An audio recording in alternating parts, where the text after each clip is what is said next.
7 მაისია, 4 შაბათი თქვენ თავისუფალ სივრცეს უყურებთ. მე ამ გადაცემის ავტორი და წამყვანი ვახო ხუზმიაშვილი ვარ საღამოშვიდობისა. ქართული ოცნების ყრილობა პარტიამ თავმჯდომარედ ირაკლი კობახიძე აირჩია. ყრილობის გადაწყვეტილებით ბატონი ირაკლი კობახიძე ერთხმად არჩეულია მოქალაქეთა პოლიტიკური გაერთიანება ქართული ოცნება დემოკრატიული საქართველოს თავმჯდომარედ. გილოცავთ ბატონო ირაკლი.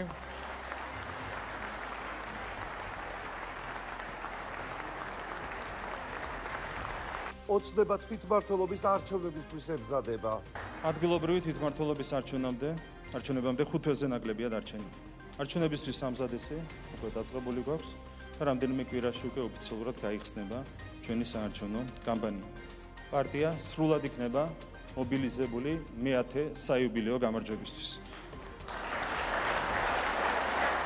ოპოზიცია კი გახარებულია ამერიკის კონგრესის გადაწყვეტილებით. ჩვენმა ამერიკელმა მეგობრებმა, კოლეგებმა ვაშინგტონიდან მოგვილოცეს გიორგოვის დღესასწაული მეგობარი აქტით. მინდა მიულოცო საქართველოს დემოკრატიას და ყველა საქართველოს დღევანდელი დღე. ერთადერთი შეიძლება ეს აქტი მეგობრული იყოს მხოლოდ და მხოლოდ რადიკალური ძალების მიმართ, რომლებიც ცდილობენ ძალადობრივი გზით შეცვალონ ხელისუფლებას საქართველოში. საბოლოო გადაწყვეტილებას ტრამპი მიიღებს. ამაზეა დამოკიდებული ამოქმედდება თუ არა სანქციები. დღეს საღამოს პოლიტიკური შეფასებებით ოპოზიციიდან პაატა მანჯგალაძე, ხელისუფლებიდან მარიამ ლაშხი, საზოგადოებრივი პოზიციით პროფესორი თათია პაჭკორია. ხვდებით საღამოს 9-ზე.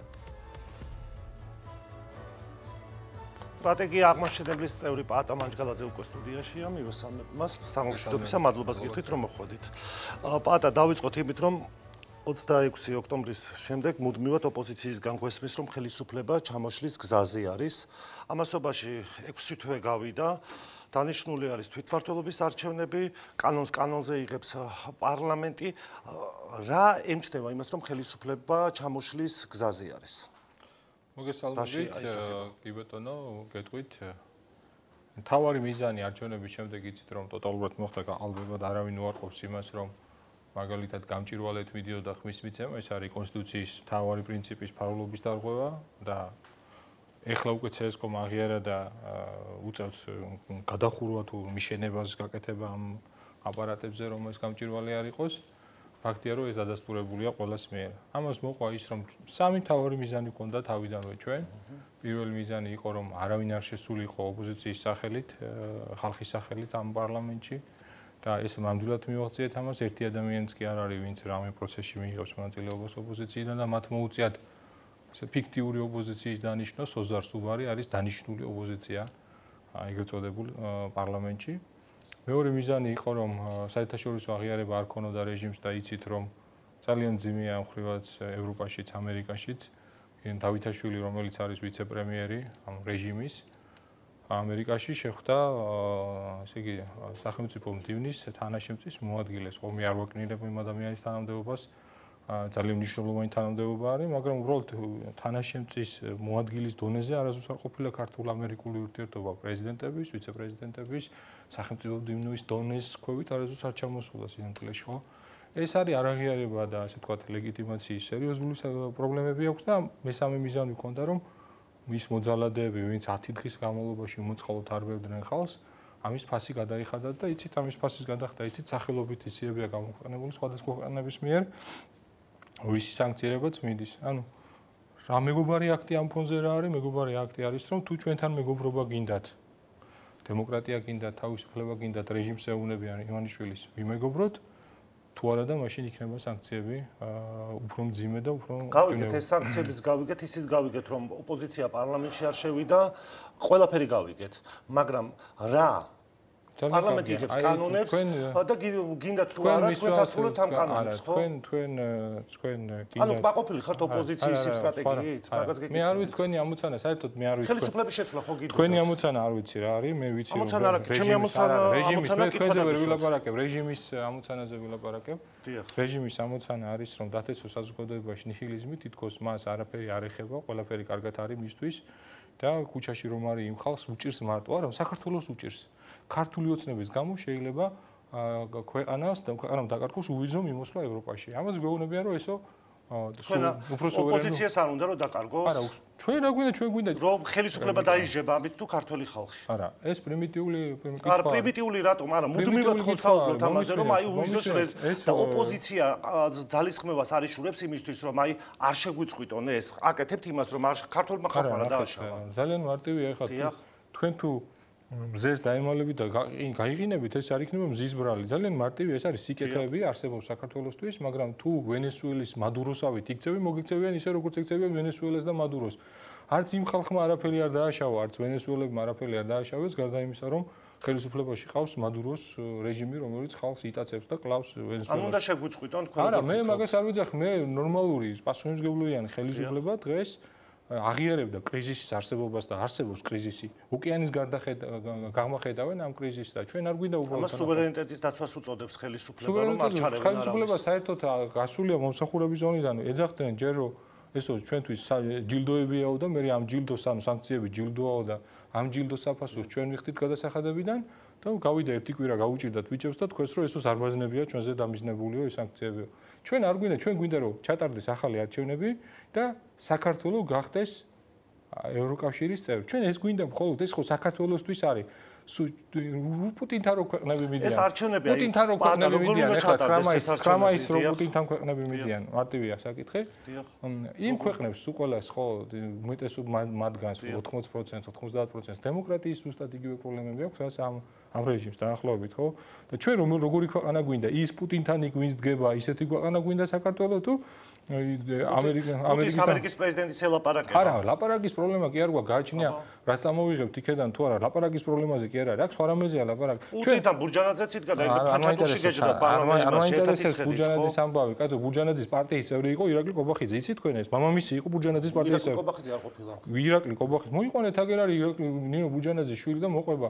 სადაც მამამისი იყო, იქ იყო 2000 სააკაშვილთან იყო კაცო ნინო ბურჯანაძე. 2014 წლამდე რევოლუცია მოაწყო. 2000 ბურჯანაძის რომ იხსენებთ 2014 წლამდე ირაკლი კობახიძის მამა თქვენი პარტიის თავმჯდომარე არ იყო ბურჯანაძესთან? ერთად არ იყო და სააკაშვილი ბურჯანაძე იყო ირაკლი კობახიძე თქო გეუბნები და რას მიხსენებ ახლა სადღაც გვერდიგვერდ დავჯექით იმას მაგიდასთან არა მაგას არ გეუბნები კაცო ირაკლი კობახიძე პრემიერ-მინისტრი თქვენი პრემიერ-მინისტრი თქვენიც არის არა მე სხვა რამეს ვიძახი მე არასდროს არ ამიჩევია კაცო მე არ მივიცი არ კობახიძის ეხლა სხვა რამეს გეუბნები ბურჯანაძის თუ ბურჯანაძე არის პრობლემა, მაშინ პრობლემა უნდა იყოს კობახიძის მამისთვის, რომელიც გიორგი ვაშაძე და ბურჯანაძე გიორგი ვაშაძესთან ერთად როცა იყო მთავრობაში, ბურჯანაძე მაშინ პაკლენაია გორაზე არ მიდიოდა და პუტინს არ მან როგორ არა ჩადიოდნენ დელეგაციაში. კობახიძის მამასთან ერთად იყო. სააკაშვილი ჩავიდა მაშინ. არ გინდა გაინტერესებთ მაშინ. სააკაშვილი არა ფაქტებს ახლა არასწორად ამბობ. სააკაშვილი 2008 წლამდე იძახი, 2008 წლამდე ამბობ, 2008 წლის მერე. 2008 წლამდე ომი არ ქონდა ჩვენ რუსეთთან? მერე რა ხდებოდა რუსეთთან? რატო ჩადიოდნენ? იმიტომ რომ რატო ჩადიოდნენ? ნუ აფხაზეთი არ იყო? არ იცი რატო ჩადიოდნენ?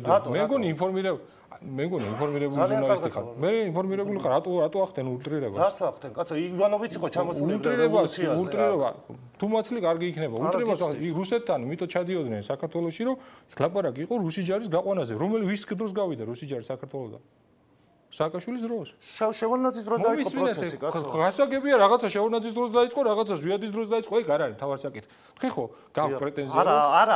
სააკაშვილი იძახდა, რომ თავარი პარტნიორია პუტინიო, კაცო, გახსა არ გახსოვთ ეს? გასაგებია, თავარი პარტნიორი კი არა, თავარი სავაჭრო ეკონომიკური პარტნიორია ქართული ოცნებისთვის, მაგრამ ამაში კი არა საკითხი არის.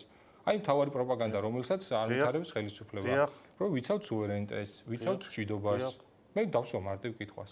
საქართველოს როდის იქნება უფრო დაცული? როცა ევროკავშირის წევრი იქნება და ძლიერი ამერიკა იყოლება გვერდით პარტნიორად, თუ იქნება მარტოდარჩენილი, დაუცველი ყაველაშვილის თავარსარდლობის იმედად და ქართული ოცნების ლაპარაკის იმედად. გადავდოთ ეს პოლიტიკა პარლამენტს ვაღიარებთ, არ ვაღიარებთ, არჩევნებს ვაღიარებთ. აი, თქვენთვის, თქვენი ოჯახისთვის, ჩემი ოჯახისთვის, საქართველოს ოჯახებისთვის. მარტივი საკითხი ვთქვათ. აი, როდის არის საქართველოს უფრო დაცული მარტოდარჩენილი? დაუცველი და რა ძლიერი პარტნიორი ყოველთვის ჯობია მარტო კაცო ამაზე კი არ გედავებით მე ვინ დატოვა საქართველოს პარტნიორების გარეშე მაშინ კითხვას გისვათ და თქვენ რა გააკეთეთ ოპოზიცია არ ჩადიოდით ბრიუსელში და არ აკრიტიკებდით საქართველოს ხელისუფლებას რატო ჩადიოდით ოპოზიციის წევრები თვითონ ლაპარაკობდნენ რომ ბრიუსელში ჩავდივართო რომ არ მოგცენო კანდიდატი ქვეყნის სტატუსი არა ხატია დეკანოიძება არ თქვა მე მიგვეს თქვენ რატო არ შეგიყვანათ ქართულ ოცნებო თავის სიაში იმიტომ რომ რასაც მეუნებოდნენ პარლამენტში არ ვიცი ხატია რა შემოდა მე დავდიოდი ამ შეხვედრაზე გიორგი ვაშაძე დადიოდა ამ შეხვედრებზე. ითხოვება ხატია დეკანოიძე. არ ვიცი ხატია დეკანოიძე რა ამბობს კაცო. ქართული ოცნება ამერიკამ ტრად გამოაცხადა, ევროპამ ტრად გამოაცხადა. რამის ეგერ ქალბატონი ყავს აგერ გადაცემაში მოწვეული მასონები მართავენ სოფლიოსო მასონები მართავენ სოფლიოსო და ეხა ჩემს მერე უნდა გამოვიდეს და უნდა ელაპარაკოს ხალხს და არ გაინტერესებს მე მგონი თქვენ გინდათ რომ მე ხო ვიცი დემაგოგია ხო არ ვეწევით აქ დემაგოგია მარტივი დემაგოგია აბა რა არის რატო ეგრე ბუჯანაძეზე მეკითხები ხო პასუხს რომლის გენერალური დივანი იყო კობახიძის მამა. კარგი, დავანებოთ ამას თავი. დავანებოთ. თავარი ფუნდამენტურ საკითხზე. შევთანხმდით ფუნდამენტურ საკითხზე? საქართველოს როდის იქნება უფრო დაცული? პარტნიორები საქართველოს. კი, ვინ დატოვა საქართველოს პარტნიორების გარეშე? თქვენ რა გააკეთეთ რომ არ დარჩენილიყო ამას? მე რომ ახლაც კი. ორი ვიზიტი მქონდა ჩვენ, გიორგი ვაშაძე იყო შნით შეხვედრაზე. მანამდე იყო ამერიკის შეერთებული შტატებში, მერე იყო ბრიუსელში, მერე იყო ევროსაბჭოში. მთავარი საკითხები ჩვენთვის რასაც ვლაპარაკობთ. დაასანქცირეთო, ხო?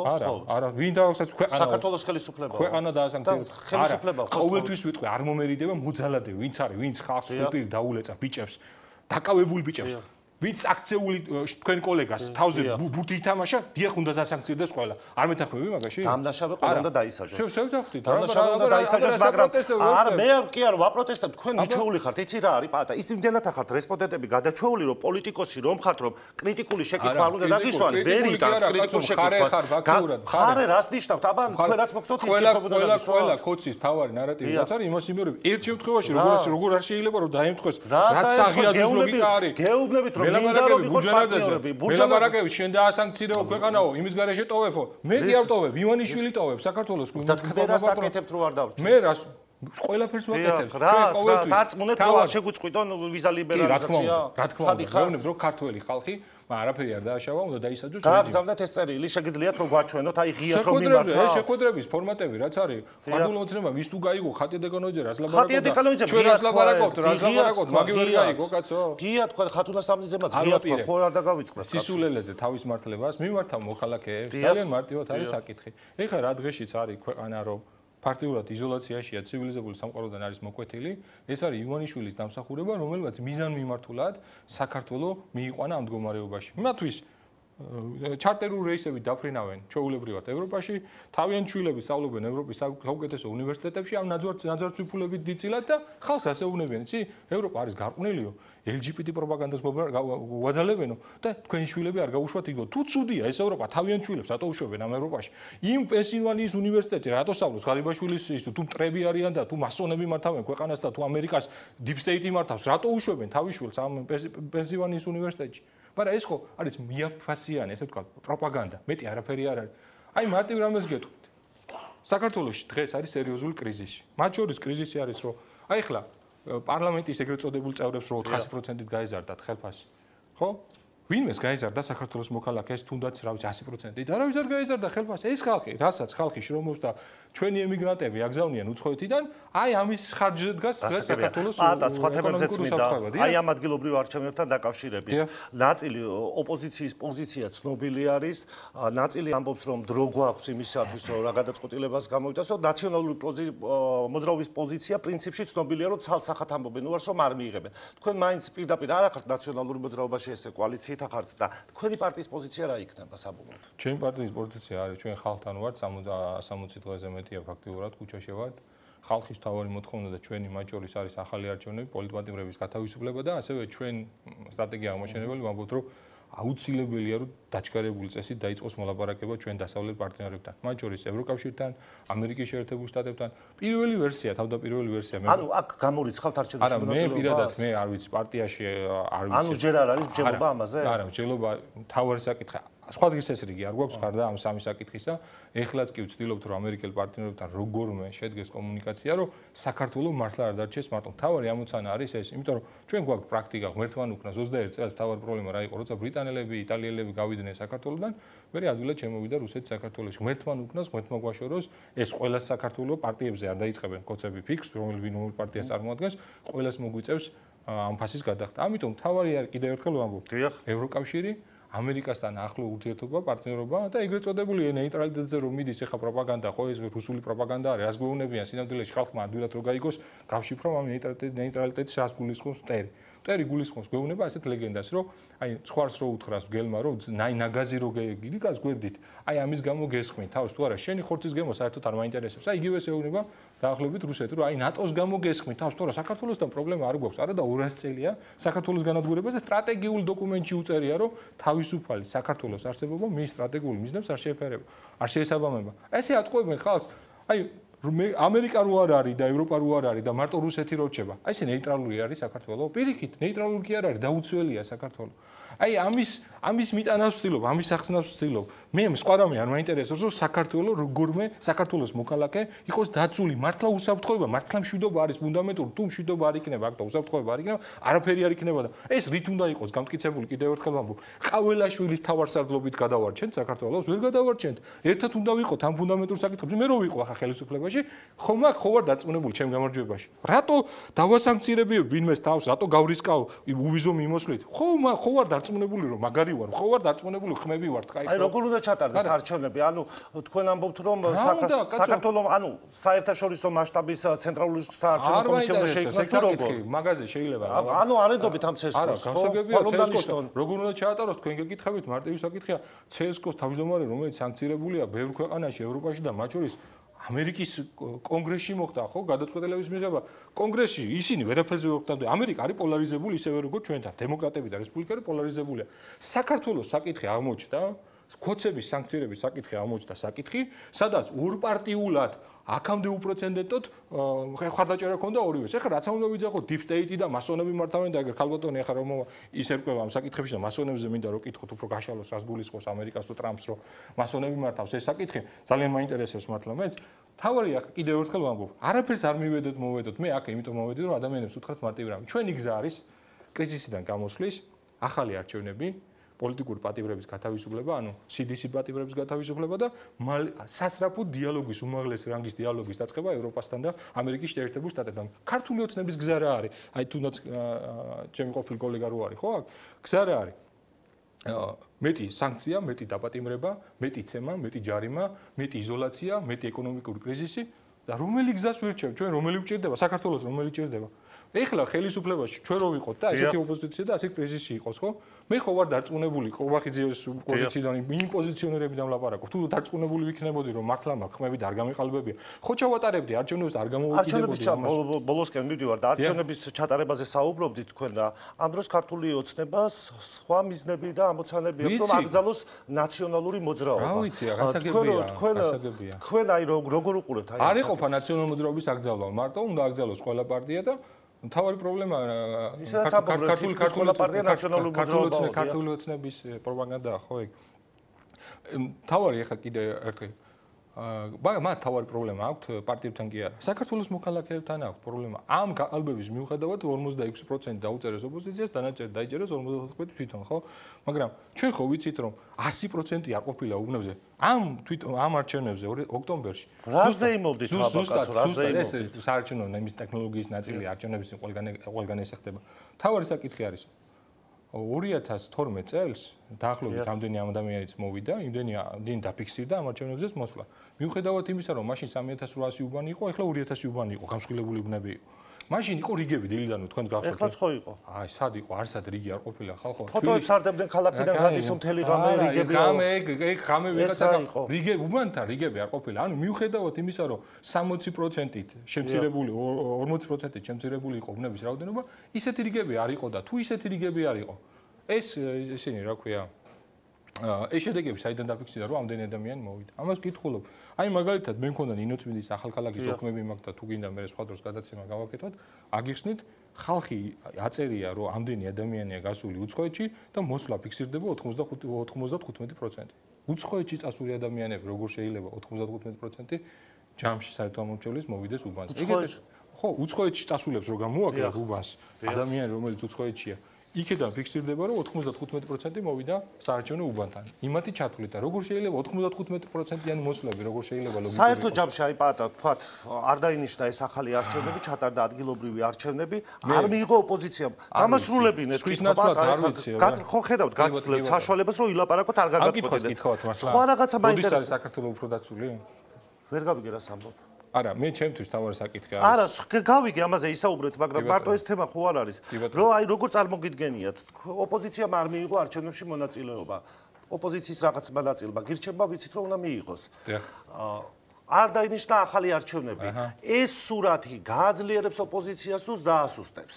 მართალი გითხრა, მაგას ნაკლებად ვფიქრობ. მე ვფიქრობ, საქართველოსთვის რა იქნება უკეთესი? საქართველოსთვის უკეთესი იქნება რეჟიმი, რომელიც საქართველოს ტოვებს მარტოს და დაუცველს პარტნიორების და მოკავშირეების გარეშე, რაც შეიძლება მალე ჩამოაშოროთ. ან მეორე ვარიანტი არის, რომ ჩაატაროს არჩევნები და სამართლიანი არჩევნების პირობებში აიღოს ხელაღალი ლეგიტიმაცია. მადლობა რომ მოხვდით და მიიღეთ გადაცემაში მონაწილეობა. პაატა მანჯგალაძეს უსმენდით და ქართული ოცნებიდან მარიამ ლაშქრისა მოგვიერთდა და საღამოშიდობისა. მადლობა გეთქვით რომ მოხვდით და იღებთ გადაცემაში მონაწილეობას. დავიწყოთ დღეს თქვენმა პარტიამ აირჩია თავმჯდომარე ბატონი ირაკლი კობახიძე. მთავარი მიზანი, მთავარი სტრატეგია კობახიძის თავმჯდომარეობის პირობებში რა იქნება თქვენი პარტიისთვის? პირველ რიგში დიდი მადლობა მოწვევისთვის. დღეს მნიშვნელოვანი თარიღია ქართული ოცნებისა და ზოგადად საზოგადოებისათვის. ირაკლი კობახიძის არჩევა პირველ რიგში კიდევ ერთხელ ხაზს უსვავს იმ დამოკიდებულებას, რაც არა მხოლოდ არჩევნებთან, არამედ ზოგადად ქვეყნის და მოსახლეობის არჩევანთან არის დაკავშირებული. ეს არის პირველ რიგში მშვიდობის უზრუნველყოფა, ეს არის ღირსეულად ევროკავშირში გაწევრიანება და ეს არის ჩვენი ქვეყნის კეთილდღეობა, ეკონომიკური და სოციალური სიძლიერე. მის გამოსვლაშიც აქცენტები, ერთ-ერთი მნიშვნელოვანი აქცენტი იყო ის, რომ ეკონომიკური გაძლიერება უნდა შევიდეს თითოეულ ოჯახში და კეთილდღეობა უნდა იყოს თითოეული ოჯახის წევრის, ასე ვთქვათ, შეგრძნებითაც უნდა იყოს ეს ეკონომიკური გაძლიერება და მეორე მნიშვნელოვანი აქცენტი ეს იყო ჩვენი ქვეყნის გაერთიანება, როგორც ტერიტორიული, ასევე საზოგადოების და შესაბამისად ეს იქნება ჩვენი იყო და გრძელდება ეს ამოსავალი, ის ეკონომიკური გაძლიერების მიმართულებით დაპირებები, რაც მანამდე გქონდა, ვხედავთ, რომ განგრძობითი ეკონომიკური გაძლიერება გვაქვს. ჩვენ შეიძლება მოლოდინებზე უფრო მეტი შედეგი იყო ის, რომ ევროპაში და ეს ჩვენი შეფასება არ არის, ევროპაში, ევროპულ ქვეყნებთან მიმართებაშიც პირველები ვართ ურყევი და მდგრადი ეკონომიკური გაძლიერების მაჩვენებლით. შესაბამისად ეს პირობა შესრულდა და ეს პირობა არის ასევე წინაპირობა დემოკრატიული განვითარების და ასევე თავისუფლების რეალურად იმისა, რომ არ იყო დამოკიდებული სხვაზე. ახლა პაატა მანჯგალაძე საუბრობდა, რომ იზოლაციაში არის ჩვენი ქვეყანაო, არავისთან არ აქვს ურთიერთობა გარდა რუსეთისაო. ეს პაატა მანჯგალაძის ერთი განცხადება არ არის, ხო? მთელი ოპოზიცია, თქვენი ოპონენტები ამაზე საუბრობენ, რომ ამერიკის შეერთებული შტატები აღარ არის სტრატეგიული პარტნიორები, აღარ არის ევროკავშირის სტრატეგიული პარტნიორი. რეალურად აი ქართული ოცნება გვესმის ჩვენიკიდან არაერთი რეზოლუცია, რომელსაც ვთქვათ, იგივე იმ რეზოლუციაში ზურაბიშვილსაც ვთხოვდნენ თავის დროზე შეიწყალეს სააკაშვილიო, მაგრამ არც იმან არ შეასრულა ხო ეს რეზოლუცია. საერთო ჯამში აი სად გავა ეს ხაზი? გვესმის ხელისუფლებისგან, რომ ეს არის სუვერენიტეტის დაცვა და არავის არ ექნება იმის საშუალება, რომ აქ ჩაერიოს და მითითებები მისცეს საქართველოს ხელისუფლებას. მაგრამ ამ პირობებში, როდესაც ოპოზიცია შიგნიდან გიტევთ, პარტნიორები გარედან, აი რას ურაც მივიღებთ? პირველ რიგში ჩვენ ვხედავთ, რომ ძალიან მძლავრი იყო გარე და შიდა დაპირისპირებები და არეულობის ცდელობა, როგორც გარეძალებისგან და საუბარი იყო უშუალოდ, აი უპრეცედენტო ჩარევა იყო წინა არჩევნებში, უცხო ძალის, ხომ? დაწყებული, რა ვიცი, ბოლოს საარჩევნო კამპანიის ბანერებიც კი გააკეთეს ზოგიერთმა დიპლომატიურმა კორპუსის წარმომადგენლებმა. არა მხოლოდ ეს, თუნდაც ის აქტების მიღება თუ რეზოლუციები, თავად აი უშუალოდ ეს მეგობარი აქტის გამოსვლისას ერთ-ერთმა რესპუბლიკელმა, რომელმაც წინააღმდეგ მისცა ხმა, მან განაცხადა, რომ ეს არის უხეში ჩარევა ზღვის შიდა პოლიტიკაში და ამისთვის არაურჩევი ვართ ამერიკელ ხალხსო. არა მხოლოდ მათი შეფასებით, ჩვენ ვხედავთ, რომ ეს გრძელდებოდა და ყველაზე უფრო საწყენი პირადად ჩემთვის არის ის, რომ ეს ხდება ქართველი ხალხის ხელით, ასე ვთქვათ, გარკვეული საზოგადოების ნაწილის, რომელიც ან კიდევ ვერაცნობიერებს რომ სხვის ინტერესს ატარებს თავისივე ქვეყნის წინააღმდეგ, ან შეგნებულად აკეთებს და უკვე ზოგიერთი მათგანიც ცხადად ამბობდა, რომ აიო, გავიმარჯვეთო იმაში, რომ თავისი ქვეყანა რომ დასანქცირდეს, ომში ჩაერთოს, ეკონომიკური კატასტროფის პირას იყოს, აი ამისთვის ვიბრძოდითო და გავიმარჯვეთო, ну ამაზე ასე ვთქვათ, წარმოუდგენელი არაფერია, ამას ღიად ამბობენ და რა თქმა უნდა, სწორედ ამას ემსახურებოდა ის ლობირებები და ბრუსელის კორიდორებში სიარულები, მათი ინვესტიციაც წინა ეს ტყუილია უპატა.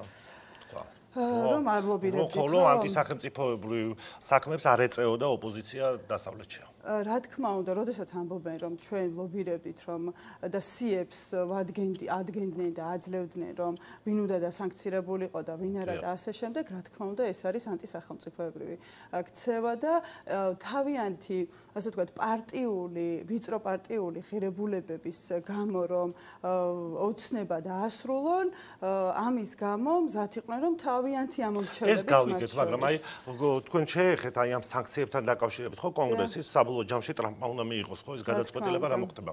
მაგრამ იმ შემთხვევაში თუ აი მიიღებს ტრამპიც ამ გადაწყვეტილებას, როგორ წარმოგიდგენიათ, აი ამ ძალიან დიდი სია არის ხო, იქ მოსამართლეები არიან, პარლამენტის წევრები არიან, აღმასრულებელი ხელისუფლების წარმომადგენლები არიან, ყოფილი თანამდებობის პირებიც არიან, მე მგონი, ხო, ეხლა აღარ არიან თანამდებობაზე და ისეთებიც არის. როგორ წარმოგიდგენიათ აი ამ სანქციების პირობებში მერე რომ გამართულად იმუშაოს ხელისუფლება? ხელისუფლებამ უკვე დაამტკიცა გამართულად მუშაობა, იმიტომ რომ პოტენციური სანქციების რაც ახლა მეგობარი აქტით გამოქვეყნდა, უკვე არსებული დასანქცირებულებები არსებობენ, როგორც ბალტიისპირეთლებისაგან, ასევე სხვა არამეგობრულად განწყობილი ხელისუფლებების მხრიდან, უშუალოდ ბიუროკრატებს გამოვყოფდი და არა ქვეყანას და ხალხს, თუმცა ეს არ ყოფილა არც იმის წინაპირობა, რომ ჩვენს ხელისუფლებას სასწორზე დაედო ქართველი ხალხის არჩევანი და ჩვენ თუ რამე გვიჭირავს ხმალად, ეს არის სიმართლე პირველ რიგში და სიმართლე ჩვენ ამორჩეულთან, სიმართლე ჩვენ ქვეყნის სუვერენიტეტთან. ის რომ სანქციების ნაწილი დღეს სამწუხაროდ დასავლეთს აქვს აღებული როგორც ერთგვარი მააპროვოცირებელი და ურთიერთობების გაფუჭებასთან ერთად გარკვეულ ინსტრუმენტად წარმოუდგენიათ, რომ გავლენებს მოახდენენ, აქამდე უნდა დაარწმუნებულიყვნენ, რომ ამას არანაირი გავლენა მიუხედავთ იმისა, რომ გარკვეული საკმაოდ დიდი ფინანსური რესურსების გაყინვასთან იყო საუბარი და მოხდა კიდევაც, ამას არ დაუშინებია არც ჩვენი ხელისუფლება და ამას ვერ გადაწონის ხელისუფლება ქართველი ხალხის სუვერენიტეტის ომში ჩართვის თან მიმართებაში. შესაბამისად, იგივე ეს აქტიც უნდა ვიცოდეთ და ალბათ მოსახლეობის იმ ნაწილმა, ვისაც არ იცის პროცედურულად, მეგობარი აქტი არის იურიდიულად რო განსაზღვროთ, ეს არის კანონათაც რომ იქცეს და ხელი მოეწეროს, ეს არის მანდატის მიცემა პრეზიდენტისთვის, რომ დაასანქციროს ის სიაში მყოფები. მანდატი ისედაც აქვს პრეზიდენტს და ჩვენ ვნახეთ, რომ ბაიდენის ადმინისტრაციის პირობებში გაკეთდა. ამაზე უფრო მეტიც, ანუ პრეზიდენტს შეუძლია ომი აწარმოოს 60 დღით, ისე რომ კონგრესს არ ყოფს. ანუ ეს არის გარკვეული ცირკი ჯო ვილსონის, რომელშიც ყველაზე უფრო ცუდი არის, რომ ქართველები იღებენ მონაწილეობას, გახარებულები და ამასთან ერთად ეს არის რაღაცა პოლიტიკური შოუს მოწყობა, რომელიც არათუ აზიანებს ომხრივ ურთიერთობებს და კიდევ ერთხელ გვაჩვენებს, რომ ჯო ვილსონი არ არის ტრამპის ადმინისტრაციის გამჟღერებელი. ის არის პიროვნება, რესპუბლიკელი და მათ შორის რესპუბლიკელებმაც მისცეს წინააღმდეგ ხმა. 42 დეპუტატი იყო, რომელმაც წინააღმდეგ მისცა ხმა. ეს არის კიდევ ერთხელ, არც თუ ისე მაღალანაზღაურებადი ლობისტი, რომელიც ასრულებს თავის deep state-ურ საქმიანობას. და ასევე მინდა კითხოთ, აი საქართველოს ყოფილი პრეზიდენტი, რომელსაც თქვათ პლატფორმა ასე უწოდებს, ხო, იმ შეხვედრებს წინააღმდეგობის პლატფორმას. როგორ ფიქრობთ, აი აი ამ პროცესში, აი რაც ხდება, თქვათ, აი ამ 6 თვის განმავლობაში, რა შეძლო, აი აზიანებს, როცა ამბობთ ოპოზიცია საქართველოს მარტო ხელისუფლებას კი არა, ქვეყანას აზიანებენ, ხო, ასეთი ბევრი განცხადება მოგვისმენია თქვენი პარტიიდან. რითი დააზიანა ზურაბიშვილმა საქართველოს? პირველ რიგში ქალბატონმა სალომემ შეასრულა დავალება იმისა, რომ ხელოვნურად გაიყოს საზოგადოება და ერთ-ერთი ჩვენი მისია და მიზანი რაც არის საზოგადოებრივი გაერთიანება და დღესაც ეს ერთ-ერთ მთავარ პრიორიტეტად გაჟღერდა. როგორც ხედავდით, აი უცხოური ჩარევა ძირითადად იყო ის, რომ მაქსიმალურად გახლე ჩამომხდარიყო, წარმოუდგენელი იყო ბოლოს შობის დღესასწაულის აღნიშვნის თარიღთანაც მივიდა და სხვა ყველა მიზეზს ეძებდნენ იმისათვის, რომ საზოგადოება გახრეჩილიყო. ახლა 26 მაისია დაანონსებული. აი ეს არის რომ საბედნიეროდ მათ ვერ მიაღწიეს მიუხედავად, იმიტომ რომ როდესაც სიყალბეზე არის დაფუძნებული ნებისმიერი პლატფორმა დავარქვათ გაერთიანებაც, ეს ცოტა ბრწყალებში ითქმება, იმიტომ რომ თვითონვე წინააღმდეგებიან საკუთარ თავს, თვითონვე ვერ იყოფენ პოზიციებს და როდესაც აი ოპოზიციას ეკითხები, რომ მოსახლეობა დამოუკიდებელი მოსახლე ეკითხება რა არის ამოსავალი, რა არის გეგმა, რა არის, ვინ არის პრემიერი, ვინ შეასრულებს იმ გეგმას და ასე შემდეგ, როდესაც ამაზე პასუხი მოსახლეობას არ აქვს, ეს არის კიდევ ერთხელ აჩვენებს თუ როგორი თამაშია იმისა, რომ მოსახლეობის გახრეჩაზე, ასე ვთქვათ, იმოქმედონ. აქამდე ვერ მიაღწია და ვერც მიაღწევს, იმიტომ რომ ერთის მხრივ ჩვენი გუნდი, როგორც არასდროს ისი არის მონოლითურად მყარი და ერთიანი, საზოგადოება ამასობაში დაღვინდა და პოლიტიკური ისეთი ცოდნა შეიძინა ამ გამოცდილებებიდან, უკვე იცის ვის უნდა დაუჯეროს და ვის არა და ამასთან ერთად ჩვენი უსაფრთხოების სამსახურიც საკმაოდ ძლიერია და ჩვენ ნახეთ თუნდაც დღევანდელი დღის გამოწვევის საპასუხოდ, ხომ? მსგავსი ტიპის აი ნებისმიერი მცდელობები, რაც არის ცრუ განგაშებიდან დაწყებული და სხვა არეულობის მოწყობიდან, ჩვენ ამის მიზეზს არ მივცემთ. და ასევე აი, როდესაც დღეს პარტიის თავმჯდომარემ და პრემიერ-მინისტრმა თქვა, რომ საზოგადოების გაერთიანებასთან დაკავშირებით, როდესაც თან ინიციატივა გაქვთ ასეთი, რომ უნდა იგზავნოს ქვეყანაში ნაციონალური მოძრაობა, როდესაც საუბარია საზოგადოების გაერთიანებაზე, ეს როგორ მოხდება, როდესაც იმ პარტიას ყავს თავისი მხარდამჭერები, ხო, ხედავთ? რომელიც ყოველწლიურად იკლებს, თუმცა ხო აღიარებთ ამას. აი, თან საზოგადოების გაერთიანება და თან ნაციონალური მოძრაობის აკრძალვა როგორ მოხდება? იცით როგორ არის? საზოგადოებას პირველ რიგში და ის კომისიის საქმიანობასაც შევეხები, რასაც აკეთებს, პირველ რიგში ეს არის, ასე ვთქვათ, ვალი ახალ თაობასთან, ის რომ ინფორმირებული იყოს ახალი თაობა. იმიტომ რომ სხვა შემთხვევაში ვერც პოლიტიკურ გადაწყვეტილებას ვერ მიიღებ, ვერც ანალიზს ვერ გააკეთებ, თუ არ გაქვს შესაბამისი ინფორმაცია და დეზინფორმაციაზე ადვილად მოწყვლადიც ხარ. ამიტომ პირველ რიგში კომისიის საქმიანობა, რასაც ემსახურება, ეს არის ინფორმირება საზოგადოების. მეორე მხრივ, რაც შეეხება აკრძალვას, ეს არის აკრძალვაზე უფრო მეტად ეს არის არაკონსტიტუციურად გამოცხადება. იმიტომ რომ მათ აქვთ დანაშაულები კონსტიტუციური და აი ამ კონსტიტუციური დანაშაულებისათვის პირველ რიგში ქართველი მოსახლეობის წინააღმდეგ, ქვეყნის წინააღმდეგ რაც აქვთ ჩადენილი, ამაზე პასუხი უნდა აგონ. იგივე პარტია, აი ნაცმოძრაობა იდეოლოგიურად არის იპიპ-ის, ანუ ევროპული სახალხო პარტიის წევრი.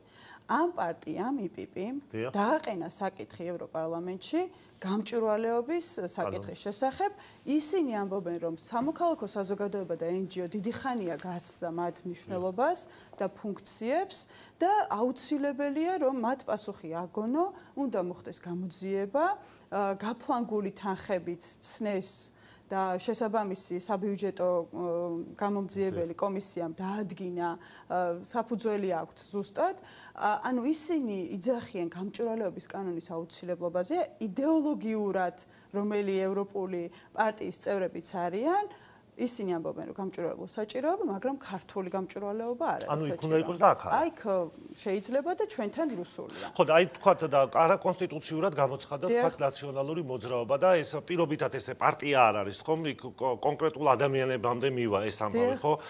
როგორ წარმოგიდგენიათ? აი ეს ხომ არ გამოიწვევს დამატებით კიდე რაღაცა დაპირისპირებას ქვეყანაში?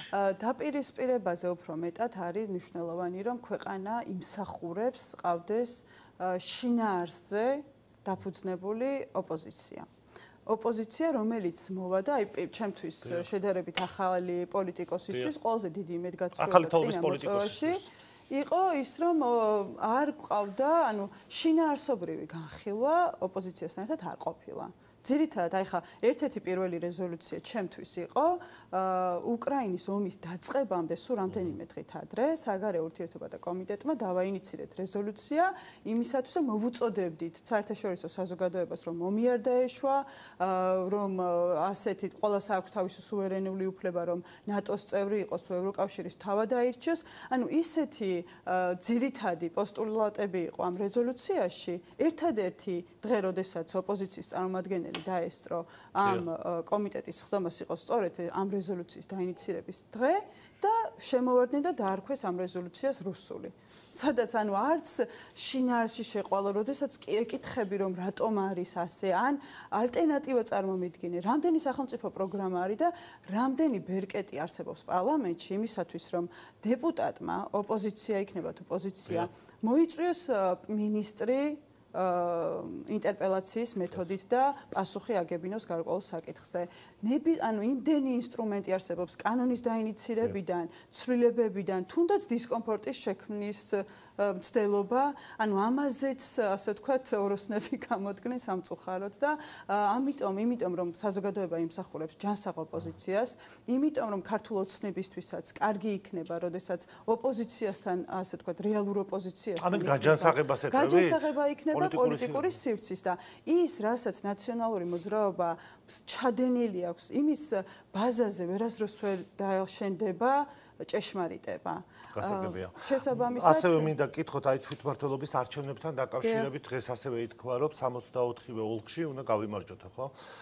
დამაჯერებლადთან. აი როგორ წარმოგიდგენიათ, თქვათ, აი ოპოზიციის მონაწილეობა გარკვეული ოპოზიციური პარტიები ამ დრომდე უარს ამბობენ, ზოგისგან სასახათ უარი არის, მაგალითად ნაციონალური მოძრაობისგან, რამდენიმე პარტიისგან ამ დრომდე ვერ გავარკვიეთ, ხო, რას ისამენ.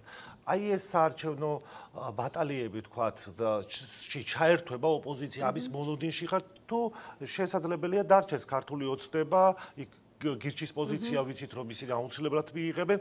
იმ შემთხვევაში თუ მიიღებენ, რა სიტუაციას მიიღებთ და თუ არ მიიღებენ, რა მოხდება მაშინ? სიმართლე გითხრათ, ბევრი არაფერი შეიცვლება ჩვენ კუთხით, იმიტომ რომ ისინი, ვინც იყვნენ და 9 პარტიული იყო წინა მოწვევის პარლამენტი და რომ ნახოთ ერთი ღირებული, ასე ვთქვათ, წარმატებული ინდიკატორი რა მოხდა, სამწუხაროდ ასეთი არ არის. შესაბამისად, ქართული ოცნებისთვის, როგორც ასეთი, არ აქვს მნიშვნელობა ისინი მიიღებენ თუ არ მიიღებენ, ჩვენი პროგრამის და ჩვენი ღირებულებების ხალხის მიერ ნაკარნახევ პროგრამას და მანდატს შესაბამისად შევასრულებთ. რაც შეეხება ოპოზიციის მონაწილეობას, ამით კიდევ ერთხელ ხაზს უსვავენ, რომ ისინი არიან პოლიტიკურად განადგურებულები, როგორც ნაციონალური მოძრაობის განცხადებიდან ჩანს, იმიტომ რომ იციან უკვე მათი მარცხის შესახებ, შესაბამისად ისინი არ ეხებენ მონაწილეობას. რაც შეეხება დანარჩენებს, ესეც ცოტა კომიკური არის, ჩემი კოლეგების ოპოზიციიდან განცხადებები, როდესაც ამბობენ, რომ აი აუცილებლად საპარლამენტო არჩევნებთან ერთად რო იქნებაო, მივიღებთო. ანუ ამით უკვე ერთი რომ თავის ამომრჩევლს უთხეს, რომ ჩვენ არ მივიღებთო, იქ პლუს ნაციების ბულინგის ქვეშ არიან და ასე ვთქვათ, გამართლება ერთგვარად უნდათ, რომ აი რახან საპარლამენტო არჩევნები თუ დაინიშნება, ჩვენ მივიღებთ და ამითი ცდილობენ რომ გაიმართლონ თავი თუ ანუ შესაკრებთა გადანაცვლები ჯამი არ შეიცვლება მიიღებენ თუ არ მიიღებენ ეს არის. კი ბატონო, მაგრამ ისე პოლიტიკური სივრცისთვის ჯობია რომ იყოს ოპოზიცია, თუმცა ოპოზიცია რომელიც არ არის ნაცების ბულინგზე დაფუძნებული, ოპოზიცია რომელიც მზად არის შინაარსობრივი განხილვისათვის. და ასევე ბოლოსკენ მივდივართ და მინდა კითხოთ საქართველოს ყოფილმა პრეზიდენტმა დაანონსა, რომ 26 მაისი ჩვენ უნდა ჩავიბაროთო. რას ნიშნავს ეს, როგორ გაიგეთ და სახელმწიფოს რა პოზიცია ექნება 26 მაისს? მსგავსი მოღალატეობრივი ალბათ და მსგავსი ტიპის განცხადებები ბევრი წინა პრეზიდენტებისგან თუ სხვა ოპოზიციური წარმომადგენლებისგან არ ყოფილა და მიუხედავად მისი აი ამ არა ეროვნული და არა სახელმწიფოებრიობაზე ფიქრის საფუძვლად გაკეთებული განცხადება, რაც პირველ რიგში ემსახურება არეულობის ცდელობას და კიდევ ერთი დაპირისპირების ცდელობას, მინდა გავუცრუო იმედები და ვუთხრა, რომ ყველაფერს იზავს ქართული ოცნება იმისათვის, რომ ჩვენ რაც დავპირდით და ამ ჩვენ წინ საარჩევნო კამპანიის ერთ-ერთი მთავარი ამოცანა იქნება საზოგადოების გაერთიანება, შესაბამისად მსგავსი ტიპის ცდილობებს განხორციელებას არ დაუშვებთ. მადლობა რომ მოხვედით და მიიღეთ გადაცემაში მონაწილეობა. მარიამ ლაშქრს უსმენთ თქვენ საქართველოს პარლამენტის წევრს ქართული ოცნებიდან და თათია პაჭკორია შემოგვიერთდა ჟურნალისტი, პროფესორი სახელმწიფოებისა. თათია, მადლობა რომ მოხვედით. იღებთ გადაცემაში მონაწილეობას. მოდი დავიწყოთ ჩვენი პროფესიიდან გამომდინარე.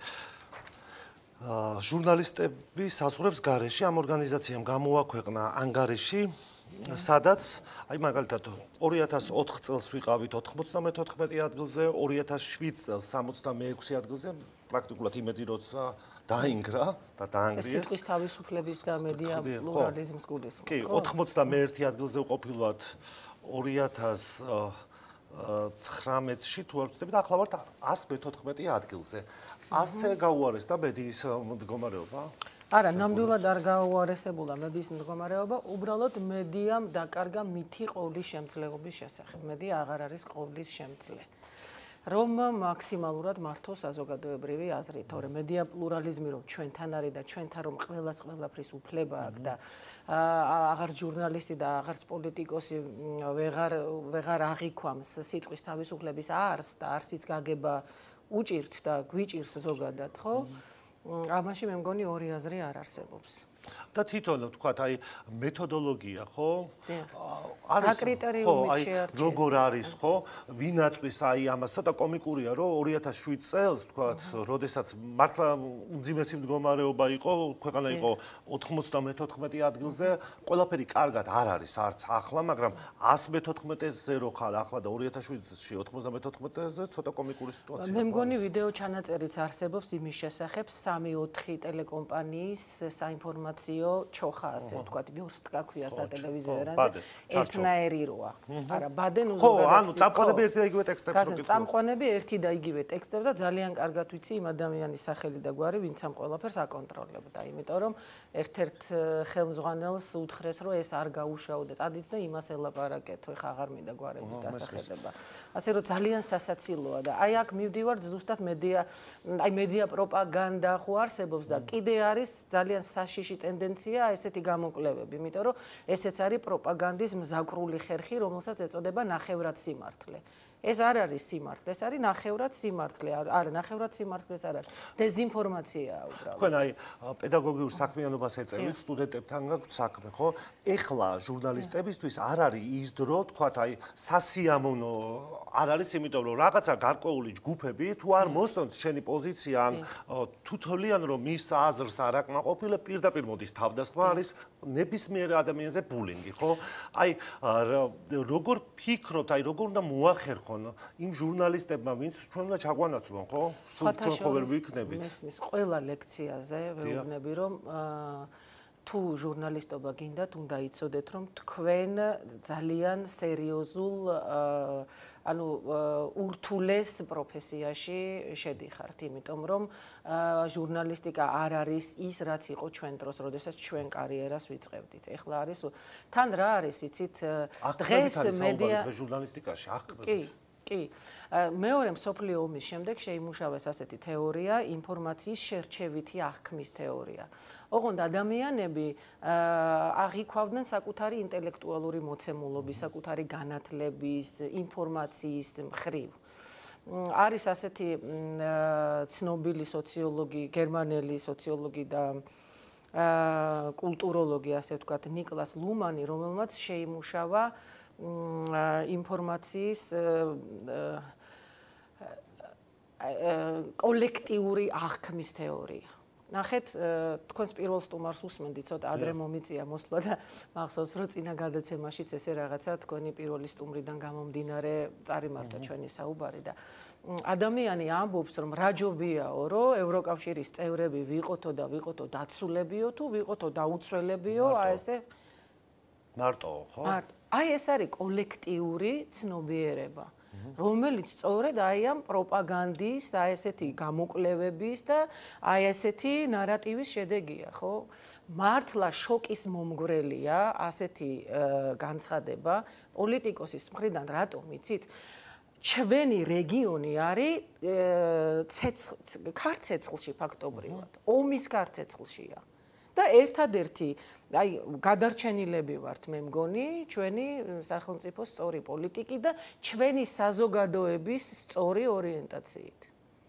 გარდა ამისა, თათია, მინდა ეს ჟურნალისტიკის თემა ამოწერო, თქვენთან ინტერვიუ ძალიან მომწონს ხოლმე, იმიტომ რომ ძალიან დიდი წინა გადაცემაზე, როდესაც იყავით, ძალიან დიდი გამოხმაურება მოჰყვა. აი, როდესაც ვთქვათ, პოლიტიკოსები ეს მე არ მაქვს ჩემზე სტაჟიანი ჟურნალისტი ხარ და ამიტომ მინდა გკითხოთ რესპონდენტები ვეღარ იტანენ ცოტა ოდნავ კრიტიკულ შეკითხვასაც კი ესეც არ მოიტანა იმან რომ რაც ხდება თუ რასთან გვაქვს საქმე აი სწორედ კოლექტიური ცნობიერება ესე იგი აი მაგალითად ეხლა არ მინდოდა მე თემა შევხებოდი აი სამეფობნის თეატრის სპექტაკლთან დაკავშირებით ხო აი ის ადამიანი ვისაც ეს არ უნდა მოსწონდეს რადგან არის აქეთა მხარეს იძულებულია რომ გამოხატოს პოზიცია აი ამას ქვია კოლექტიური ცნობიერება, რომელიც არ ცნობს ინფორმაციას, არ ცნობს ანალიზს, არ ცნობს პოლიტიკურ ისტორიულ გაკვეთილს. გამიგეთ? და აი ეს არის, აი ეს ნიკლას ლუმანმა ჩამოაყალიბა სწორედ რომელიც აი ხელის გულზე ჩანს დღეს. ხო, რაც მისაღები არ არის, რაც მისაღები არა, მისაღებია, მაგრამ იმისი ცნობიერება უკვე არის დაპროგრამირებული. ახლა ჩემ ხარეს ხარ ყველაფერი არის მისაღები, უნდა თქვას ასე, მტრის ხატი აი პროპაგანდა რა ჩვეულებრივი პროპაგანდა. აი როდესაც თქვა აი იგივე რუსეთთან დაკავშირებით, როდესაც აი თქვა არ არის ეს დებატები, არავინ აღარ მე თვითონაც უკვე ვცდილობ რომ ისეთი სიტუაცია რომ ორი დაპირისპირებული მხარე არ მინდა, ერთხელ ვცადე და ძალიან მძიმე სურათი მივიღე აქ სტუდიაში. ამ დროს მედიის როლი სწორედ ეს არის. ფორუმი უნდა შექმნას. ამიტომ მე მიწევს ხო რესპონდენტებთან ამ კრიმის კამათში შესვლა ხო. და როდესაც თქვა იტყვიან ქართულ ოცნებაზე რომ აი რუსეთთან მიყავს ქვეყანა, რომ კითხავ მე აი იმ ხელისუფლების დროს ამდენი ობიექტი რატომ გადაეცა რუსეთს, რატომ იყო სააკაშვილი მოსკოვში ჩასული, უკვე არის იქიდან პასუხი რომ აი ხელისუფლების პროპაგანდას ეწევით. ანუ აი ასეთი სურათია. იცით რა არის? ძალიანაც კარგი თუ იყო ჩასული მიხეილ სააკაშვილი. ეტყობა რაღაცა ურთიერთობის დაალაგება უნდოდა, ხო? და რატომ შევქმნით ჩვენ აი ეს გეოპოლიტიკური წითელი ხაზები რატო დავაწესეთ ასეთმა პატარამ და დაუცველმა ქვეყანამ? არ შეიძლება გეოპოლიტიკური წითელი ხაზების არსებობა. იმიტომ რომ რადიკალიზმი და წითელი ხაზები სივრცეს არ ტოვებს მანევრირებისთვის. გამიგეთ? აი მე მოვიტანე რამდენიმე წიგნი. ვახო, აი არ ვიცი, ვინ დავიფიცო. თუ კი ჩვენი სტუდენტი ახალგაზრდები, აი ეს არის დიმიტრი შველიძის საქართველოს მფარველობა და დაპყრობა რუსეთის მიერ. აი ეს წიგნი. მეორე 9 აპრილი მითი და რეალობა გურამ ყურანაშვილი. საქართველოს საგარეო ორიენტაცია და პოლიტიკა ზვიად გამსახურდიას მმართველობის პერიოდში. აი ეს. აქ სხვათა შორის ნიკო ბერძენიშვილის, ივანე ჯავახიშვილის, ეს მარტო დიმიტრი შველიძის ნამუშევარი არ არის. და ქართველი დიპლომატის თავგადასავალი ეს გახლავთ კახი ქენქაძე ეს წიგნი სრულად შემთხვევით ჩამივარდა ხელში და აქ არის 90-იანი წლების ქართული დიპლომატის თავგადასავალი შევარდნაძის პერიოდი. მეგობრებო, ეს წიგნები წაიკითხეთ და საქართველოში რადიკალიზმი აღარ იქნება. აღარ იქნება კოლექტიური ცნობიერება, იმიტომ რომ როდესაც ინფორმაცია არის იარაღი. რა თქმა უნდა, ვახო, როგორ ხვდებიან ადამიანები პოლიტიკაში, დავიწყოთ აქედან. აი რა კრიტერიუმით არჩევს პოლიტიკური პარტია საკუთარ თუნდაც პოლიტსაბჭოს. რა განათლება აქვს, რა წარსული აქვს, აი ვინ არიან ეს ადამიანები? მათ არ აქვთ ინფორმაცია. მათ რომ აი ხლა თქვენს პირველ სტუმარს რომ ინფორმაცია კონდეს, აი მაგალითად ელემენტარულად საქართველოს საგარეო ორიენტაცია და პოლიტიკა ზვიად გამსახურდიას დროს. იცით რამდენი დელეგაცია იყო უცხოეთიდან ჩამოსული და რას ეუბნებოდნენ ზვიად გამსახურდიას? აქ ხსნით ოფისებს, ბიზნესებს, ყველაფერი შემოდის ინვესტიციები ერთი პირობით და რა პირობა იყო, იცით ეს? დაალაგეთ რუსეთთან ურთიერთობა. მე არავარ არავის მხარე. არც აქტიურ ჟურნალისტიკაში არა ვარ, ვერავინ ვერ დამდებს, რომ ან ოცნების წარმომადგენელი ვარ, ან ნაციონალური მოძრაობის დროს ვიყავი რომელიმე გუნდში, ან ფავორიტი ვინმესი. უბრალოდ ვაკეთებდი ჩემს საქმეს და მქონდა ინფორმაცია, იმიტომ რომ ვიყავი ჟურნალისტი და ვაკეთებდი უახლესი ისტორიის ქრონიკებს და უნდა მქონოდა 1-4-5 წიგნის წაკითხვა მიწევდა იმისთვის რომ ერთი ფილმის სცენარი გამეკეთებინა. გამიგეთ? და მახსოვს ტელევიზიაში არავინ არ იყო ხოლმე და მე ვიყავი მარტო დაცვა რომ ოთახებს ხო ერთ დროს ეხლა რაღაც ისე გამომივიდა არა ეგრე არის მე იცით რა მინდა რომ ეხლა ერთ-ერთ სტუდენტს ვესაუბრებოდი ზუსტად გუშინ ლექციაზე გამორჩეული ადამიანია, გამორჩეული ბიჭია, ბიჭები ჟურნალისტიკაში რაღაც ესეთი დეფიციტური ამბავია და 9 აპრილზე მინდოდა რომ რაღაცა ინფორმაცია მიმეწოდებინა და ქალბატონო თათია სკოლაშიო ისტორიის წიგნშიო ნახევარი აბზაცი აქვსო დათმობილი 9 აპრილის მოვლენას. არავინ არ იცის 9 აპრილის აქციები რატომ დაიწყო? რომ აფხაზეთის პრობლემები ეს აი განათლების პრობლემაც თვითონ ხო? აი ახლა პარლამენტში შევიდა რომ ქართული ამოღებული იყო, ანუ სკოლებში შემცირებული საათები იყო, ამის ბრალ ეს მივიღეთ. ეს რატომ აი რას ერჩოდნენ ქართული ენის სწავლებას აი მაგალითად იმას რომ მიიღო აი ესეთი თაობა რომ აი მართვადი ქაოსის დოქტრინა გაგიგიათ ალბათ 90-იანი წლებიდან მოვდივართ ამ დოქტრინით. ვერ დაალაგდა ეს ქვეყანა. აი ვერ დაალაგდა. აი გეოპოლიტიკურ სივრცეებს რო გადავხედოთ, აი ამ წიგნს მაგალითად, აი კიდე ერთხელ მინდა რომ ისა ერთ-ერთში 1760-იანი წლებიდან მოყოლებული დღემდე პოლიტიკა არის ერთ-ერთში, არაფერი არ შეცვლილა. აი მართლა მინდა ვთქვა გულწრფელად, დღეს არის შანსი, რომ რეალურად რაღაცა შევცვალოთ. აი როგორ მე არც მეგონა თუ ეს დღე დადგებოდა. აი როგორ შეიძლება რომ შევცვალოთ ახლა აი BBC სლოგანი გახსოვთ ესა ვახო. BBC სლოგანი არის ინფორმირება, განათლება და გართობა. თუ არ უნდათ ადამიანებს ეს ჩვენი რას ნიშნავს ადამიანები? პატარა ბავშვს სწავლა უნდა? თქვენ როგორ ფიქრობთ, აი რომელიმე გამოჩენილი მევიოლინე პიანისტი ან მეცნიერი იარსებებდა? რომ შობელს რაღაც რომ არ მიეწოდებინა ინფორმაცია. აი თქვენ ხო თქვით ახლა რომ აი 9 აპრილზეო ძალიან მცირე იყო. არიან ახალგაზრდები, თქვა, რაღაცა თემასთან დაკავშირებით, რომ ეტყვი, რომ ესე კი არ იყო, ისე იყო. მე ეს არ ვიცი, რომ ეტყვი, რომ აი წაიკითხე.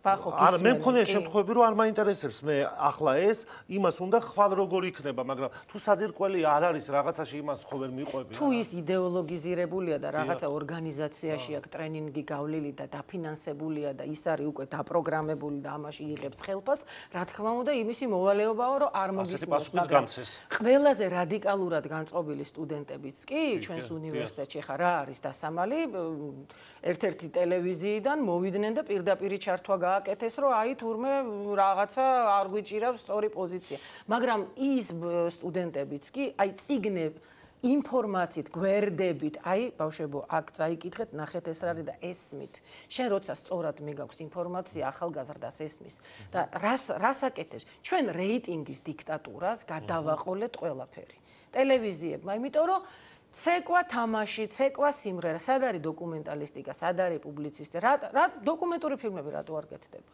მარტო ბრჭყვიალა შოუები გვინდა და არ შემიძლია არ აღნიშნო ისიც რომ რა უნდა ამდენ მომღერალს და მსახიობს ჟურნალისტის ამპლუაში. რატო? იმიტომ რომ თეატრი თავის დონეზე არ არის, კინოხელოვნება არ არის. ჩვენი არხები არის გადაჭედილი თურქული სერიალებით. ხანდახან მგონია რომ ერთი სივრცე გვაქვს და ერთი ხალხი ვართ. და მარტივიც ყოფილა ისე გამოდის ეს ჟურნალისტიკაც ყველა შეუძლია. რატო? იმიტომ რომ საარსებო სივრცე არ აქვს არავის და მოდის ტელევიზიაში ხელფასისთვის, რომ ხონდეს სტაბილური შემოსავალი. არავის მესმის ხო საწინააღმდეგო კი არა გაქვთ კონკრეტული ადამიანის მიმართ ხო პროფესიაზე თვითონ ხო ჩვენ მხოლოდ ვცეკვავთ მღერით და ინფორმაცია და განათლება გვაქვს გადასული მეხუთე პლანზე. აი და ასევე პრაქტიკულად 13 წუთი დაგვრჩა, 5 წუთი დაგვრჩა და მინდა რომ მოვასწრო. 6 თვე არის ვხედავთ აი ამ აქციებს ქუჩებში, ხო? იყო უფრო მეტიც, უფრო ნაკლებიც არ არის იმდენი ადამიანი რაც იყო, ხო? გასული თვეების განმავლობაში. მუდმივად ხალხზე მოწოდება თუნდაც ზურაბიშვილის მხრიდან, რომ გამოდით აი 26 მაისი ჩვენ უნდა ჩავიბაროთ. ასეთი განცხადებაც მოვისმენთ. ეს არის მოვლენი. რა ხდება, აი როგორ უყურებთ, როგორც აი ახალგაზრდებში ხართ თქვენ, ქუჩაში ხალხს უსმენთ, აი რა ხდება. აღარ არის, იმიტომ რომ ოჯახებში როგორც ჩანს, მშობლების თაობა, აი ოჯახებში ჯანსაღი პოზიცია არის. ადრე, როდესაც ეს პროცესები დაიწყო, ბავშვები უფრო რადიკალურები იყვნენ, რაღაცაები ეგონათ, როგორც ჩვენ გვეგონა რაღაცეები. ეხა კიდე არ მინდა ამ წიგნებზე გავამახო, იმიტომ რომ მართლა ვახო გამოსავალი არ არის, ინფორმაცია არის ჩვენი იარაღი, განათლება არის ჩვენი იარაღი. წინააღმდეგ შემთხვევაში აი ესეთი ლექცია არის, რომ არარაობა ალბათ ისა, რაც არც ეშმაკის და არც ღვთისა, აუ რამდენი კაცია ქვეყნად, რასაც ჩასძახებ ისიც ისა. აი ეს გვექნება და ამას ვერ მოერევა პოლიტიკური კლასი, ჯანსაღი პოლიტიკური კლასი. მე ადრეც ვთქვი შენს გადაცემაში და ეხლაც გავიმეორებ, საზოგადოების მხარდაჭერა რო არ ყოფილიყო. აქ ისეთი ამბავი იყო რუსთაველზე, აი ნახევრად სიმართლე, ხა თქვენმა რესპონდენტმა ისაუბრა იმაზე, რომ აი რო დაჭერილები რო არიანო ეს არის ნახევრად დაჭერ, მაგრამ რატოა დაჭერილი? იმიტომ რომ პარლამენტის შენობა დაწვა, იმიტომ რომ პოლიციელი დაწვა. შენ თუ თავისუფლებისთვის იბრძვი, გამოდი შენი კონცეფცია თქვი, რა გაწუხებს თქვი. თუმცა იმაში ვეთანხმები, რომ 400%-ით არ უნდა გაიზარდოს პარლამენტარი შემოსავალი, როდესაც ამდენი ადამიანი დასასაქმებელია. ხო, პირიქით უნდა შემცირდეს, რომ ნაკლები ადამიანი წავიდეს პოლიტიკაში და მეტმა იფიქროს წარმოებაზე და მეტმა იფიქროს დოვლათის შექმნაზე. რა საჭიროა ამდენი პოლიტიკოსი? აი ეს არის სწორედ მართო დიქაუსის დოქტრინის შედეგი, რომელიც 90-იანი წლებიდან არაჯანსაღი პოლიტიკის შედეგი, რომელიც მოდის 90-იანი წლებიდან. და როდესაც აი თქვათ პოლიტიკურ საკითხზე გადავყავხართ, როდესაც აი ოპოზიცია ესე კატეგორიული არის, რომ არა ახალი არჩევნები. ხალხში ეს პოზიცია არის თათია? არ არის პოზიცია. ხო, აი რა პოზიცია არის ხალხში? სრულიად განსხვავებულია საზოგადოებრივი. აი კიდევ ერთხელ მედია ეს პოლიტიკოსები და მათი მხარდამჭერი მედია საზოგადოებრივი აზრის მიღმა ცხოვრობს. აი ქუჩის გამოკითხვები გააკეთეთ. ჩვენ ვაკეთებთ ხოლმე სტუდენტებთან ერთად ქუჩის გამოკითხვა, ეხლაც გვაქვს დაგეგმილი. არავინ არ უჭერს მხარს ამას. ყველას აქვს მობეზრებული ესნა. იმიტომ რომ დღეს ინფორმაცია ციფრულ ეპოქაში ვერავის ვერ მოატყუებ. მედიამ დაკარგა ყოვლის შემძლეობის ძალა. ვერავის მე ეს არ არის არც 2003 წელი, არც 1999 წელი. ხელის გულზე დევს ანალიტიკა, ხელის გულზე დევს რა ხდება მსოფლიოში. ვისაც არ უნდა ამის გაგება, იმისთვისაც თვალნათელია, მაგრამ კოლექტიური აზროვნების თეორიამ, აი ნიკლას ლუმანი ვახსენე, ხო? ჩაითრია რაღაცა გარკვეული კასტა საზოგადოების, რომელიც ფინანსდება, რომელიც გადასარევად ცხოვრობდა და არ უნდა ეხლა ამ კომფორტის ზონის დაკარგვა, მაგრამ მე ერთი რამე მინდა თქვა, ჯობია რომ ახლა გამოვიდეთ ყველა კომფორტის ზონიდან და შევქმნათ მართლა ჯანსაღი სახელმწიფო. სადაც ყოველი რევოლუციის და გადატრიალების შემდეგ უფრო სწორედ ფერად რევოლუციას ვერ კადრებს ვერავინ. და აი ესეთი ყევების გამო სამსახურებს არ დაკარგავენ. ეს სახელმწიფო გადატრიალების ანუ საწყისი არ ვიცი გზა იყო, რასაც ვხედავდით. რა თქმა უნდა. ანუ ამ ესე შეგიძლიათ თქვენ შეაფასოთ? ასე იყო 92 წელს, ასე იყო 2003 წელს და რამდენჯერ იყო მე? რამდენჯერ იყო? თან თქვენ ეს პროცესები ხო შესწავლილი გაქვთ თქვენ? ძველი ამბები ხო თქვენ ამაზე ფილმები გაკეთებული. ამიტომ გეკითხებით, ანუ პარალელები შეგვიძლია გავაბათ, მაშინ სხვა ტექნოლოგიები იყო, ახლა სხვა არის. უბრალოდ ჩვენი ფორმატი არ გვაძლევს იმის საშუალებას, რომ ეს სხვა იცით რა, რაღაცა ვფიქრობ, რომ ток-შოუ უნდა არსებობდეს, სადაც სტუდენტი იქნება აუდიტორია ახალგაზრდული და ისტორიკოსები, ისტორიოგრაფები ანალიტიკოსები უნდა გამოვიდნენ პირველ პლანზე. აი პოლიტიკოსი ან პოლიტიკოსმა რაღაცა უნდა შეიცვალოს პროფილი. პოლიტიკოსის ფუნქცია არ უნდა იყოს მარტო ლანძღვა, გნება, სიძულვილის ენა და პოლიტიკური შოუ, გასაგებია, გასართობი შოუ, გასაგებია, იუმორისტული შოუ, მაგრამ პოლიტიკა შოუთ არ უნდა ვაქციოთ. ჩვენ პოლიტიკა ყველაფერი ვაქციეთ შოუთ, ყველაფერი დაუქვემდებარეთ რეიტინგის დიქტატურას. მოაზროვნე ჟურნალისტები გავრეკეთ საერთოდ მედია სივრციდან, ახალგაზრდებისთვის ჩაკეტილია, მითხარით ერთი ტელეკომპანია, სადაც ხდება კონკურსი. აი მითხარით. მითხარით. აი წავალ და მივიღებ. წავალ მივიღებ მონაწილეობას, ვხუმრობ. გავუშვებ სტუდენტს, მივაღებინებ მონაწილეობას. რაღაც ახალი გადაცემები კეთდება და გავიხედავ მომღერალიზის, გავიხედავ მოცეკვავეზის, რატო, რას უშვებით ამ თაობას, რას მე რო ლექციაზე შევალ, რა უთხრა ამ თაობას, რომ შენ რო დღე და ღამე აქ ვიზუალურ თხრობას სწავლობ, კინოპუბლიცისტიკას სწავლობ, ვიდეო რეპორტინგს სწავლობ, მე პროდიუსერი, ვინმე ცნობილი პროდიუსერი ადგება და მომღერალს დასვავს ეთერში. არ შეიძლება მეგობრებო ამის გაკეთება რა. ეხლა გადავედი, მადლობა თათია. ტკივა ეს თემა და ამიტომ მესმის ძალიან დიდი მადლობა უნდა გადაგიხადო. სამწუხაროდ ძალიან მალე გავიდა ის 7-20 წუთი. თათია პაჭკორიას აუცილებლად, თათია პაჭკორიას უსმენი, ჟურნალისტ, პროფესორს. დღეს ამით უნდა დავასრულოთ, უკვე შევხვდებით 4 შაბათს საღამოს ფრაზებს, მშვიდობიან ღამეს გისურვებთ, კარგად გაგებოდეთ.